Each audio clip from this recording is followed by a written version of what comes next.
Kita tahu bahwasanya madu adalah produk dari lebah ya. Allah mengatakan yakhruju min butuniha syarabun mukhtalifun alwanuhu fihi syifa'ul linnas. Allah Subhanahu wa taala mengeluarkan dari perut ya, atau keluar dari perut lebah tersebut minuman yang warnanya berwarna-warni ya.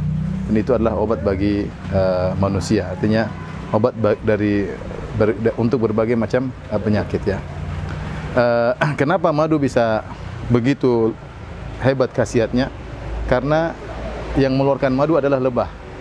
Rahasianya di situ, karena lebah itu dalam satu hadis riwayat Imam Ahmad yang disahihkan oleh Syekh Albani rahimahullahu taala, Rasulullah SAW bersabda, "Walladzi nafsu Muhammadin biyadihi."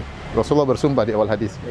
Demi zat yang jiwaku berada di tangannya, dan tidaklah Rasulullah bersumpah kecuali untuk menekankan. Rasulullah SAW, "Inna mathalal mu'min la kamathalin nahlah." Rasulullah menggunakan inna taukid, kemudian ada lam taukid. Sungguhnya perumpamaan seorang mukmin sungguh-sungguh benar-benar seperti perumpamaan lebah. Apa perumpamaannya? Akalat tayyiban. Dia tidak makan kecuali yang baik. Wa wada'at tayyiban. Dia tidak mengeluarkan kecuali yang baik. Inilah apa namanya sisi madunya tadi. Kenapa? Karena inputnya baik, outputnya juga baik. Kemudian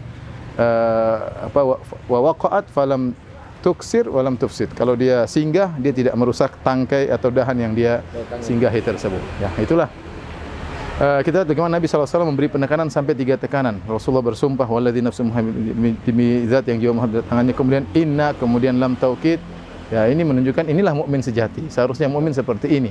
Rasulullah SAW tidak milih perumpamaan sembarangan. Rasulullah SAW milih perumpamaan lebah. Yang lebah itu, setahu saya tidak ada hewan yang makan memilih seperti lebah. Ya, kita manusia aja makan sembarang kan. Lebah enggak. Makanya. Adapun lebah dia tidak makan kecuali yang baik. Akalat thayyiban. Dia tidak makan kecuali yang baik. Dia tidak makan yang haram, dia tidak minum yang haram, dia tidak menghirup yang haram, dia hanya yang baik aja. Hasilnya ada dampaknya. Iya. Wa wada'a thayyiban. Dia tidak mengeluarkan kecuali yang baik pula. Ini tidak ada keluar yang bau-bau semuanya. Ini tidak ada hewan manapun enggak ada. Gitu, hewan yang pasti ada efek sampingnya. Iya, pasti ada yang enggak enak. Iya. Kemudian makanya manusia juga demikian ya. Bahwasanya makanan pengaruh dengan input sangat berpengaruh terhadap output. Itu jelas sekali. Karena kalau makan sembarang pasti hasilnya nanti enggak baik ya. Orang makan sembarang amalnya pasti bermasalah ya. Akan ada permasalahan. Maka seorang mukmin ini isyarat sebenarnya secara hissi maupun secara maknawi. Secara hissi benar. Kalau kita makan sembarang tentu efeknya buruk. Kalau kita makan yang baik efeknya baik. Demikian juga secara maknawi, yaitu kita melihat apapun lihat sisi yang baik. Yang buruk banyak, tapi kita lihat yang baik-baik. Misalnya melihat sifat orang ya. Jangan kita cari keburukan-keburukannya. Lihat yang baik-baik aja ya. Jangan seperti lalat. Lalat ada yang buruk malah dia mampir kan. Sebagian perkataan seorang penyair, syarrul wara bi uyubin nasi mustaghilun mislu dzubabin yaqau mautinal ilali. Jangan seburuk-buruk manusia seperti lalat ya. Hanya sibuk mencari aib-aib orang, seperti orang yang buruk adalah orang yang mencari aib-aib manusia, seperti lalat yang hanya mampir pada tempat-tempat borok ya.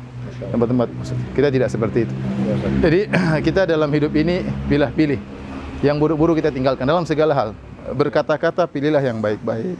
Memandang yang baik-baik, jangan mandang yang haram. Mendengar yang baik-baik. Berbicara yang baik-baik. Komentar orang yang baik-baik aja lah menurut saya. Karena kalau kita mau buat mata kita liar, kita akan lihat yang banyak yang haram. Kita membuat telinga kita liar juga bisa mendengar macam-macam. Ya, otak kita juga agar outputnya baik. Nah, itulah maksudnya. Wallahu a'lam, mungkin itu maksud Nabi sallallahu alaihi wasallam. Kemudian ada juga yang menarik di akhir hadis kata Nabi sallallahu alaihi wasallam,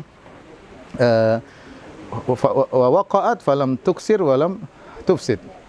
Bahwasanya lebah itu kalau mampir di dahan selemah apapun, bahkan dahan tersebut sudah mau layu, dia tidak mematahkan dahan tersebut, tidak merusak. Jadi dia pandai dalam menghadapi segala permasalahan. Dia masuk dalam satu tempat mengatasi permasalahan tanpa merusak hati orang. Jadi dia pandai dalam itu. Orang mukmin harusnya begitu. Jangan di mana-mana bikin masalah. Datang situ bikin masalah sini, sakiti hati orang, menyakiti orang, mengambil barang orang. Lebah tidak demikian. Dia bisa mengambil manfaat tanpa harus merusak orang lain.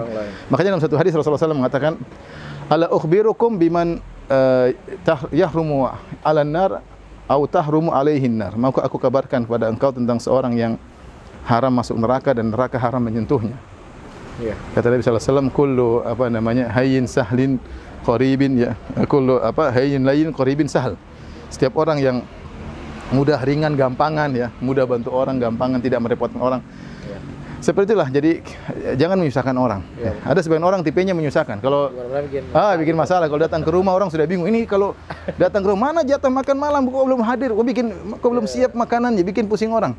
Mana tempat tidur kok kayak begini? Ini tamu harus dihormati. Macam-macam. Dia bikin masalah. Pokoknya orang kalau dia bertamu, orang bikin masalah. Orang tidak senang kalau bertemu dengan dia. Kalau bertamu bikin masalah, kalau datang bikin orang susah. Itu bukan tipe mukmin. Jadi Rasulullah SAW sedang berbicara tentang mukmin sejati seperti apa? Lebah. Seperti lebah.